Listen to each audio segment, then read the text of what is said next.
대한민국의 자랑이자 예능에서도 꾸준한 활약을 통해서 대중들에게 웃음까지 선사하고 있으면서도 유튜버로도 모습을 드러내 활동하고 있는 정말 바쁜 맴이죠. 김동현 선수. 오늘은 대한민국을 대표하는 종합격투기 선수 중 한 명인 스턴건으로 유명할 뿐만 아니라 매미킴이라는 별명이 있는 김동현 선수에 대해서 알아보려고 합니다. 진정한 실력파라는 평가를 받고 있는 김동현 선수는 본명이 김동현이 아니라 김봉이었다고 합니다. 그러나 중학교 시절에 개명을 하면서 김동현이란 이름으로 살아왔다고 하죠. 특히 매미킴이라는 별명은 상대방에게 달라붙어서 체력을 고갈하게 만드는 경기 운영 방식에 있어서 이전에 김동현을 싫어하는 사람들이 놀리기 위해서 만든 별명인데요. 당시 김동현 선수도 상당히 이 별명에 대해 불쾌감을 느끼며 이런 별명을 만든 사람을 직접 찾아가서 엘보를 꽂아버리겠다 라고 말한 적도 있었습니다. 그러나 워낙 많이 들어서 그런지, 그리고 사람들에게도 친숙하게 다가가서 그런지 이제 본인의 닉네임도 매미킴이라고 얘기를 할 만큼 별명과 상당히 많이 친해진 모습을 보여주고 있습니다. 현재까지 가장 성공한 코리안 UFC 파이터답게 UFC 사장 데이나 화이트가 좋은 경기를 보여줘서 고맙다며 직접 만나서 보너스 머니를 건네줬던 적도 있다고 합니다. UFC 경기가 있는 날이면 실검 1위에도 오를 만큼 우리나라 팬들의 응원과 관심이 상당히 있죠. UFC에서도 좋은 활약을 펼치면서 많은 사람들의 이목을 집중시켰습니다. 네, 여러분 반갑습니다. 대한민국을 대표하는 격투기 및 무술 전문 분석 채널 이제는 다이아TV 소속인 차도로입니다. 매주 격투기 관련 영상 3-4편씩 업로드하고 있으니 이런 영상 좋아하신다면 구독과 좋아요 잊지 말아주십시오. 네, 이러한 김동현 선수의 전적도 굉장히 화려합니다. 2004년에 스피릿 MC라는 국내 단체를 통해서 데뷔를 했는데요. 2번의 승리를 맛보고 난 뒤에 일본의 중소단체인 DEEP으로 이적을 해서 경기를 치르게 됩니다. 6연승이라는 상당히 깔끔한 기록을 세우고 있었죠. 이 와중에 김동현 선수의 가능성을 보고 UFC에서 러브콜을 보내게 되면서 2008년에 정식으로 UFC와 김동현 선수는 계약을 체결하게 됩니다. 그리고 나서 2008년 5월에 제이슨 탄 선수와의 경기로 데뷔를 하게 됩니다. 이 경기에서 3라운드 25초에 엘보우를 적중시키면서 TKO 승을 거두게 되는데요. 승승장구의 분위기를 이어가는 김동현 선수, 이후에도 맷 브라운 선수와의 경기를 치르면서 경기가 끝나기 1분 정도를 남겨놓고 엘보우를 적중시키는 명장면을 탄생시키면서 스플릿 판정승으로 경기를 가져갑니다. 그 이후에도 꾸준히 경기를 치르고 대부분 경기 내용과 흐름에 있어서 좋은 모습을 보여주었죠. 아마 많은 분들이 기억을 하실 거라고 생각합니다. 바로 UFC 125에서 좀비 파이터라는 별명을 갖고 있는 네이트 디아즈 선수와의 경기죠. 1라운드와 2라운드에서 연속으로 테이크다운을 성공시키면서 상위 포지션을 유지하고 경기의 흐름을 가져왔습니다. 사실 네이트 디아즈 선수는 국내의 경우 맥그리거 선수와 경기를 하면서 대중들에게 잘 알려지긴 했는데요. 이때에도 외국에서는 상당히 큰 인지도를 갖고 있는 선수였습니다. 그러나 디아즈 선수의 니킥 반칙으로 인해서 중간에 경기가 잠시 중단이 되기도 했었죠. 그 부분에 있어서도 미국 팬들은 김동현 선수에게 야유를 했지만 실제 반칙을 당한 것이 너무나도 명백한 상황이었습니다. 이후 스태미너가 방전되면서 김동현 선수는 조금 아슬아슬한 모습을 보여주기도 했는데요. 결국 경기는 판정승으로 승리를 하게 됩니다. 다시 말해서 코너 맥그리거 선수와 1승 1패를 주고받은 네이트 디아즈 선수를 꺾은 사람이 바로 김동현 선수라는 거, 상당히 멋있습니다. 그리고 사실 이 경기를 통해서 김동현 선수는 엄청난 기록을 세우게 되는데, 그것은 바로 동양인 최초로 UFC에서 5연승의 기염을 토해내며 동양을 대표하는 신흥 강자로 자리를 잡게 되는 것입니다. 특히나 경기 이후에 인터뷰를 하는 도중에 나는 GSP를 원한다! 그 소리를 지르는 장면을 많은 분들께서 기억을 하실 겁니다. My name is Stungun. I want GSP. My name is Stungun. I want GSP. 또한 가장 크게 패배했던 적도 있죠. 아마 경기를 보시던 분들은 저와 같이 많은 안타까움을 느끼셨을 거라고 생각이 됩니다. 그것은 바로 UFC 132 경기였던 카를로스 콘딧 선수와의 경기입니다.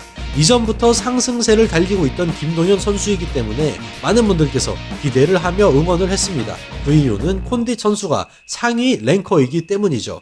그러나 결과는 참혹하게도 1라운드 TKO 패배였습니다. 프로 통산 첫 패배의 아픔이면서도 사실 그동안 지적이 있었던 그동안의 약점들이 나왔던 경기이기도 했죠.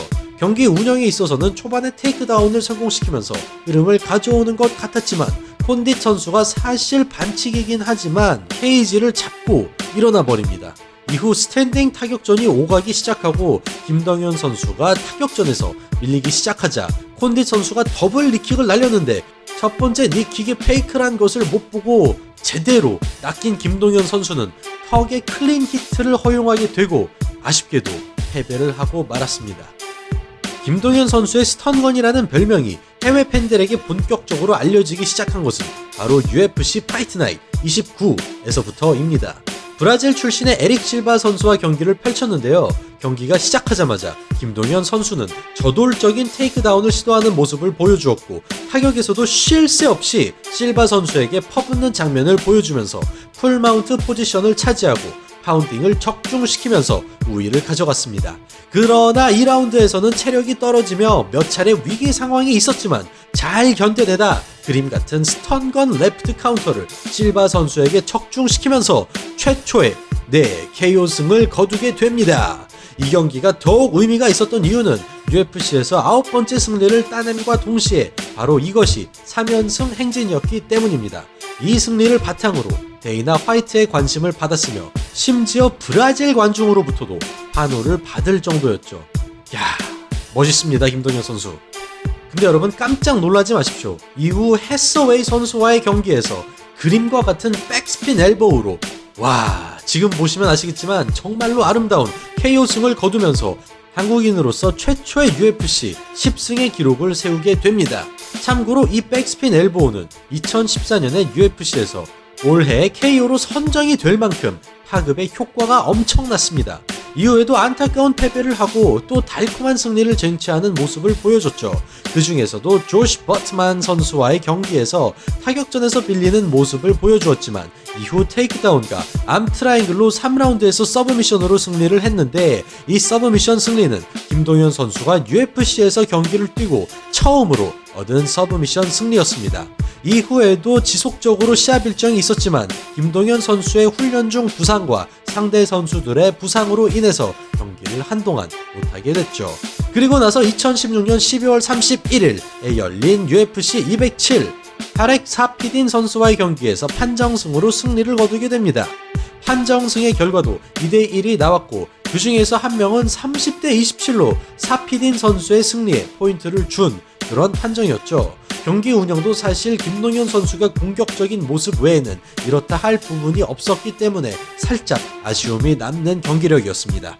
그리고 싱가포르에서 진행되었던 UFC Fight Night 111에서 콜비 코빙턴 선수에게 판정으로 패배를 당하게 되면서 이 경기에서 체력적인 부분에서도 코빙턴 선수가 우위였고 타격과 그래플링에서도 코빙턴 선수가 앞서면서 경기를 마무리했습니다. 김동현 선수가 KO 펀치가 있을 정도로 상당히 파워풀한 선수이고 앞서 언급을 했었던 것처럼 클린치 상황이나 그라운드 상황에서 엘보우를 굉장히 잘 활용하는 선수이기 때문에 상대의 선수가 제대로 맞으면은 전기 충격기에 맞는 것처럼 쓰러진다고 하여 생긴 별명이 바로 스턴건이라는 별명입니다. 상대방의 안면에 정확히 꽂아놓은 엘보는 여러 명의 선수들을 부상까지 당하게 할 만큼 강력한 파워를 자랑했죠. 심지어 맷 브라운 선수도 김동현 선수가 그렇게까지 엘보우를 잘 사용할 줄은 몰랐다면서 칭찬을 하면서 더욱더 이목이 집중되었습니다. 한편으로는 파이팅 스타일의 변화를 주고 경기력을 향상시키기 위해서 국내에서 훈련만 하는 것이 아니라 미국으로 옮겨야 한다는 전문가들의 의견도 있었죠. 그러나 김동현 선수 본인은 예전에 미국에서 훈련하고 진행했었던 콘딧 선수와의 경기의 결과가 좋지 않았고 국내에서 훈련을 하고 경기에 임했을 때 경기가 더욱더 좋았다는 이유로 국내 훈련을 선호하고 있습니다. 그리고 또한 이제 김동현 선수의 나이가 만 30대 후반을 지나게 되면서 이전과 다른 변화를 주는 것이 사실 현실적으로 어려운 일이기도 하죠.